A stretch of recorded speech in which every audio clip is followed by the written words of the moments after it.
श्याम भक्तों, एक इंसान भगवान को कुछ नहीं दे सकता, परंतु भगवान परीक्षा लेने के लिए ये सब जांचते जरूर है कि ये अपने आप को श्याम भक्त बोलता है, अपने आप को लाडला बोलता है, क्या ये मेरे लिए इतना कर सकता है। भजन मंत्र शक्ति। ये परीक्षा लेता है साहब, बहुत परीक्षा लेता है, उसको अकेला कर देता है जिसकी परीक्षा लेता है ना। आप सभी श्याम भक्तों को जय श्री श्याम। श्याम भक्तों कैसे हैं आप सभी? उम्मीद करते हैं अच्छे ही होंगे। श्याम भक्तों, बाबा श्याम हमारी परीक्षा लेते हैं। और श्याम भक्तों, विशेषकर अगर आप बाबा श्याम के समक्ष जाते हैं, बाबा श्याम से विनती करते हैं, प्रार्थना करते हैं, आपके जीवन में कुछ संकट बना हुआ है, बाबा श्याम के समक्ष आप नतमस्तक होकर बाबा श्याम के समक्ष दो आंसू बहाते हैं, तो बाबा श्याम आपकी परीक्षा लेते हैं। श्याम भक्तों, बाबा श्याम अपने भक्त को मजबूत देखना चाहते हैं। बाबा श्याम छोटी छोटी परीक्षा लेंगे आपकी। अगर आप उन परीक्षा में सफल हो जाते हैं तो बाबा श्याम की असीम कृपा आपके पूरे परिवार पर बरसती है। परंतु श्याम भक्तों, ये आपको समझना होगा कि बाबा श्याम आपकी परीक्षा किस प्रकार से लेंगे। बाबा श्याम ये छोटी छोटी परीक्षा किस परिस्थिति में लेते हैं, और ऐसी परिस्थिति में आपकी ये परीक्षा लेंगे जो कि वो परिस्थिति आपके लिए अनुकूल नहीं होगी। उस समय श्याम भक्तों, आपको इस परीक्षा में पास होना है। उस समय श्याम भक्तों, बाबा श्याम आपकी ये परीक्षा लेते हैं और ये जांचते हैं कि उनका जो भक्त है, उनका जो बच्चा है, जो बाबा श्याम से कह रहा है, जो बाबा श्याम से विनती कर रहा है, क्या बाबा श्याम को उसकी विनती सुननी चाहिए। तो श्याम भक्तों, आज इस वीडियो के माध्यम से मैं आपको बताने वाला हूँ कि बाबा श्याम आपकी किस प्रकार से परीक्षा ले सकते हैं। श्याम भक्तों, जिस प्रकार से आप अपनी परीक्षा की तैयारी करते हैं और परीक्षा की तैयारी करने के लिए आप नोट्स वगैरह लाते हैं, उस नोट्स को पढ़ते हैं, उसके बाद आप परीक्षा देते हैं। पर यहाँ पर जो बाबा श्याम आपकी परीक्षा लेंगे, इसके लिए आपको खुद ब खुद समझना होगा कि आपको ये काम करना चाहिए कि आपको ये काम नहीं करना चाहिए। तो चलिए श्याम भक्तों, जानते हैं कि बाबा श्याम ने मेरी परीक्षा किस प्रकार से ली।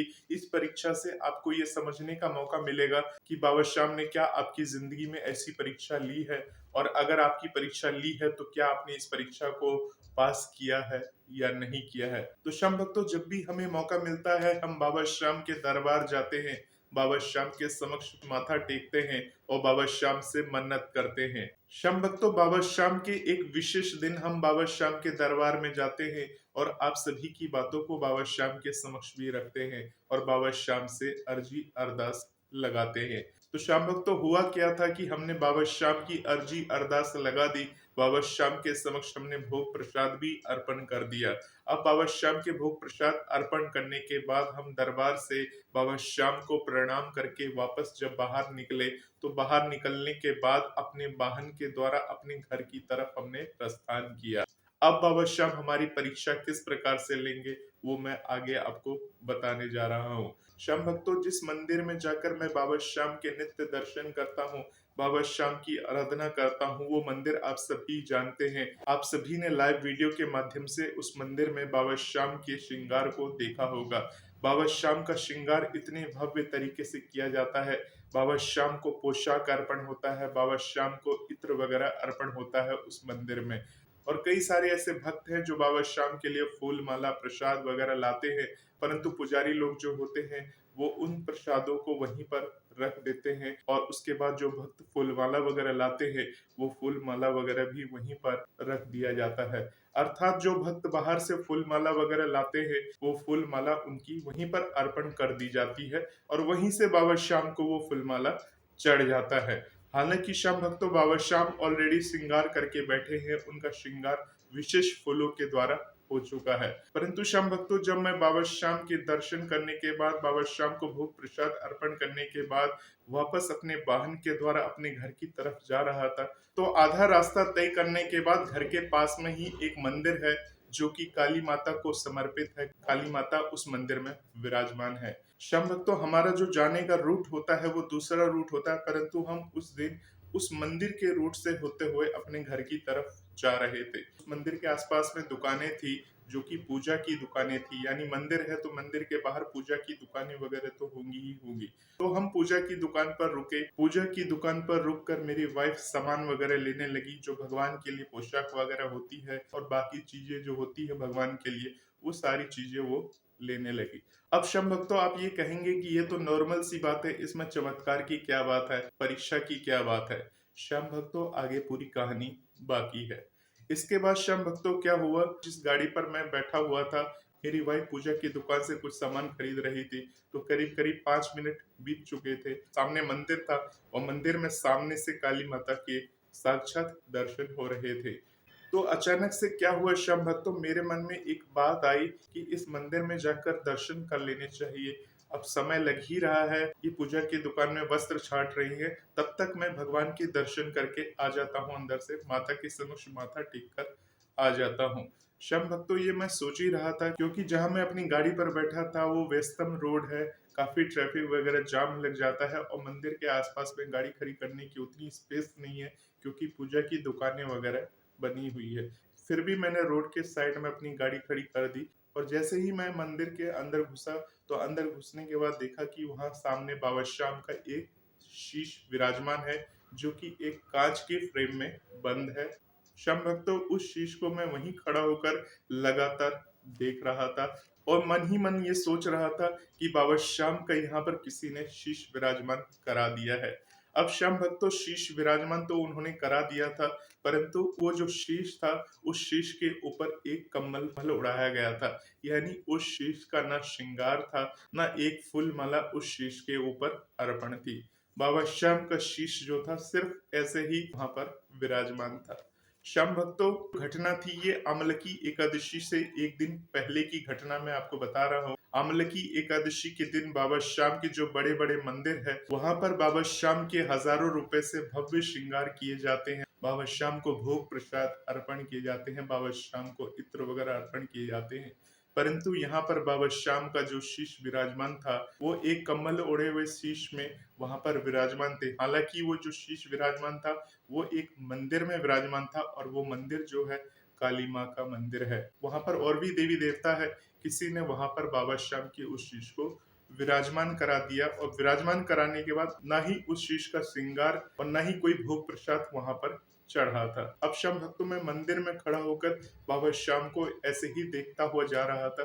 तभी सामने काली माता की प्रतिमा के पास पुजारी जी खड़े थे और उस पुजारी जी ने मुझे आवाज लगाई।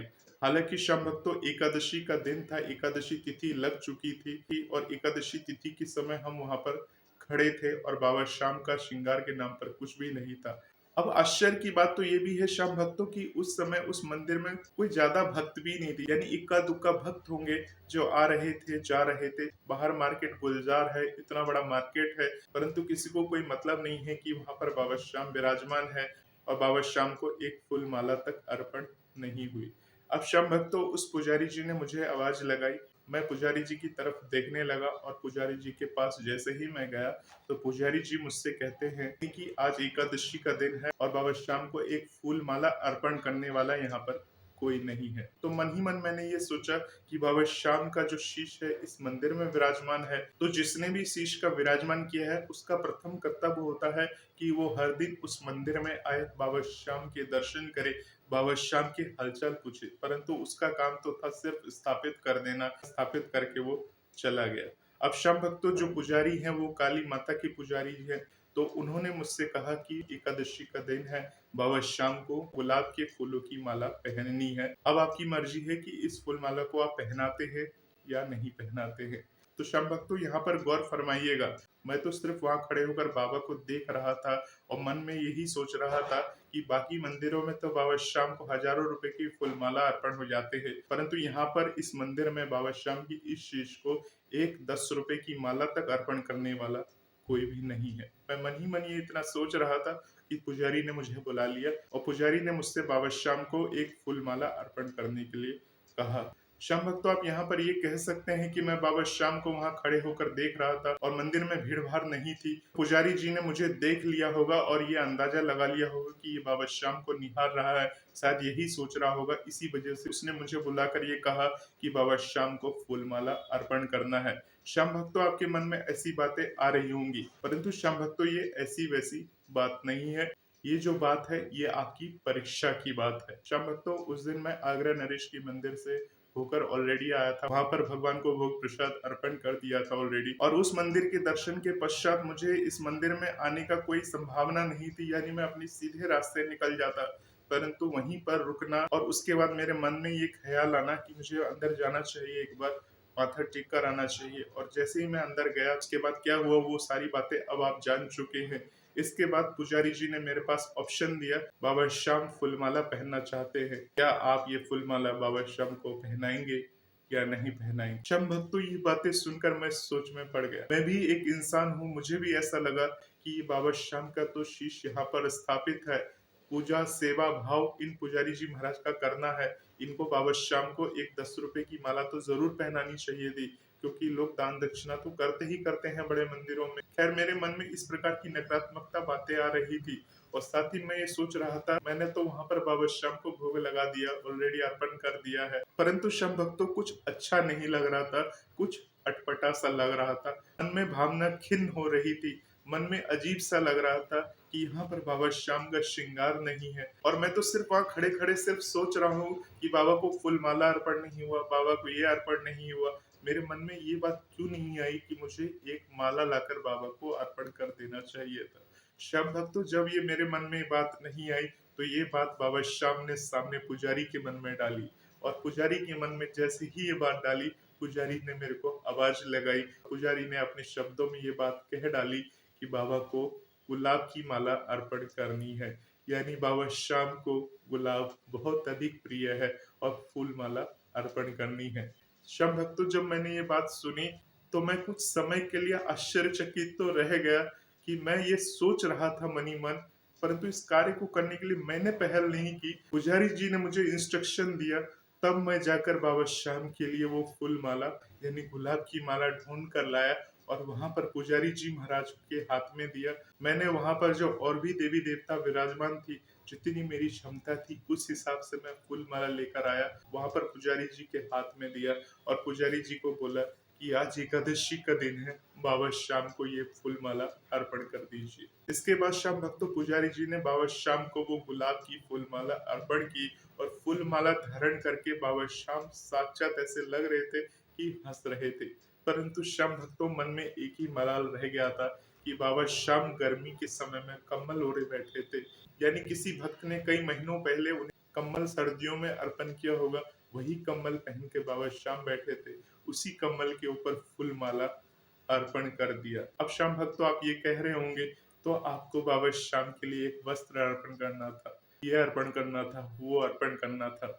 श्याम भक्तों, ये बातें कहना बहुत आसान होता है, परंतु श्याम भक्तों, उस समय में बाबा श्याम को एक फूल माला अर्पण करना, और वो भी एकादशी वाले दिन अर्पण करना, अपने आप में एक बहुत बड़ी बात है, जो बाबा श्याम को स्वीकार था। बाबा श्याम ने संदेश दिया था, बाबा श्याम ये देखना चाह रहे थे कि ये भक्त ये काम करता है या नहीं करता है। श्याम भक्तों, उस पुजारी ने मेरे को बिल्कुल फोर्स नहीं किया कि आपको फूल माला अर्पण करना है या नहीं करना है। श्याम भक्तों, मैं चाहता तो वहां पर बिना फूल माला अर्पण किए हुए चला जाता, मन में ये सोच लेता, जिसने बाबा श्याम को स्थापित किया है उसी का काम है बाबा श्याम का श्रृंगार करना, पाप लगेगा तो उसे लगेगा, ऐसा मन में ख्याल आता है, क्योंकि इंसानी ख्याल है श्याम भक्तों, ये बातें सभी के मन में आती है। और श्याम भक्तों, ऐसे भी ख्याल आ सकते थे कि पुजारी जी पैसे बचाने के चक्कर में ऐसा कह रहे हो, भगवान की सेवा करना नहीं चाहते या भगवान को अर्पण नहीं करना चाहते। श्याम भक्तों, हमारे भारत राज्य में ऐसे बहुत सारे मंदिर हैं जो जगह जगह बने हैं, और वहां पर भक्त जाते हैं, परंतु वहां दान पेटिका में बहुत कम राशि अर्पण करके आते हैं। तो श्याम भक्तों, ऐसे मंदिर का विकास रुक जाता है। श्याम भक्तों, एक मंदिर जहाँ देवी देवता स्थापित होते हैं, वह अपने पूर्ण भाव के साथ कुछ न कुछ हमें दान दक्षिणा जरूर करना चाहिए, ताकि मंदिर के विकास में वो दान दक्षिणा काम आ सके। श्याम भक्तों, बड़े बड़े मंदिर में लोग जाते हैं, वहां बाबा श्याम को दान दक्षिणा अर्पण करते हैं, बाबा श्याम को पोशाक अर्पण करते हैं, बाबा श्याम को फूल माला अर्पण करते हैं, बाबा श्याम के लिए इतने महंगे महंगे भोग प्रसाद खरीद के ले जाते हैं। परंतु श्याम भक्तों, बहुत सारे मंदिरों की ऐसी दयनीय स्थिति होती है, जहां पर बाबा श्याम को विराजमान तो कर देते हैं, परंतु बाबा श्याम को एक 10 रुपए की माला पहनाने के लिए 10 बार लोग सोचते हैं। ऐसे भी लोगों की मेंटेलिटी है, क्योंकि उनके दिमाग में तो सिर्फ ये है कि हम खाटू धाम जाते हैं, वहां पर शीश है बाबा की, वहीं पर हम बाबा को फूल माला अर्पण करेंगे। हम तो बाबा श्याम के अपने नजदीकी श्याम बाबा के मंदिर जाएंगे, जो कि उस नगर का बड़ा मंदिर है, उसी में बाबा श्याम को ये भोग प्रसाद अर्पण करेंगे। यहाँ पर शीश है तो यहाँ पर क्यों अर्पण करेंगे? श्याम भक्तों, ऐसी सोच रखने वाले बाबा श्याम की इस परीक्षा में सफल नहीं होते। श्याम भक्तों, जहां भी बाबा श्याम का शीश नजर आ जाए और आपको ऐसा लगे कि बाबा श्याम का जो शीश है उसका श्रृंगार नहीं है, बाबा श्याम ने कोई वस्त्र धारण नहीं कर रखे, तो इसके लिए आपको सोचना नहीं चाहिए। अगर आपके पास बाबा श्याम ने इतनी क्षमता दे रखी है कि आप एक फूल माला खरीद सकते हैं, एक छोटा सा वस्त्र खरीद सकते हैं, तो बाबा श्याम को जरूर अर्पण करना चाहिए। अब श्याम भक्तों, आप सभी ये सोच रहे होंगे कि मैंने बाबा श्याम को फूल माला अर्पण कर दी, परंतु श्याम भक्तों, बाबा श्याम तो वही कम्बल पहनकर बैठे रह गए, उसी के ऊपर वो फूलमाला अर्पण हो गई और इसी में ये लाडला इतना खुश हो गया कि मैंने बाबा श्याम को क्या अर्पण कर दिए। श्याम भक्तों, इसे बोलते हैं घमंड। ऐसी घमंड भी हमें नहीं करनी चाहिए कि हमने बाबा को ये अर्पण किया, हमने बाबा को ये दिया। अरे हम क्या दे सकते हैं बाबा को? हम जो भी हैं बाबा श्याम की वजह से है। हम बाबा श्याम को कुछ नहीं दे सकते, हम बाबा श्याम की चरणों की धूल तक नहीं है। श्याम भक्तों, एक इंसान भगवान को कुछ नहीं दे सकता, परंतु भगवान परीक्षा लेने के लिए ये सब जांचते जरूर है कि ये अपने आप को श्याम भक्त बोलता है, अपने आप को लाडला बोलता है, क्या ये मेरे लिए इतना कर सकता है? ऐसी ऐसी कंडीशन आपके समक्ष बाबा श्याम रख देंगे, बाबा श्याम आपकी ऐसी ऐसी परीक्षा ले लेंगे और बाद में आपको एहसास होगा कि अरे मैंने ये काम नहीं किया, ये मैंने ठीक नहीं किया। उस समय जब आपको गलती का एहसास लगने लग जाए तो समझ लेना कि आपसे ये भूल हुई। हो सकता है वो भी बाबा श्याम की उस समय वो परीक्षा हो। तो श्याम भक्तों, इस प्रकार से बाबा श्याम को वो पुष्प की माला भेंट करने के बाद, बाबा श्याम को नमस्कार करने के बाद, बाबा श्याम के समक्ष एक दीपक जलाने के बाद बाबा श्याम के मंदिर से हम वहां पर चले गए। हमने सोचा कि अब पुजारी जी महाराज कुछ दिनों के बाद बाबा श्याम का ये कम्बल हटाकर शायद वस्त्र वगैरह धारण करा देंगे, परंतु श्याम भक्तों, क्या ऐसा हुआ? क्या बाबा श्याम ने वापस से वस्त्र धारण किया? क्या बाबा श्याम की संपूर्ण परीक्षा में हम पास हुए? क्या बाबा श्याम ने हमें अपना आशीर्वाद दिया? ये सब कुछ जानेंगे बाबा श्याम के अगले आने वाले वीडियो में, जो कि बाबा श्याम की परीक्षा का दूसरा पार्ट होगा। तो श्याम भक्तों, बाबा श्याम की ऐसी परीक्षा को देते रहिए और बाबा श्याम की कृपा की प्राप्ति करते रहिए। श्याम भक्तों, मिलते हैं बाबा श्याम की अगली परीक्षा में। तब तक के लिए आप सभी श्याम भक्तों को जय श्री श्याम, जय श्री राधे।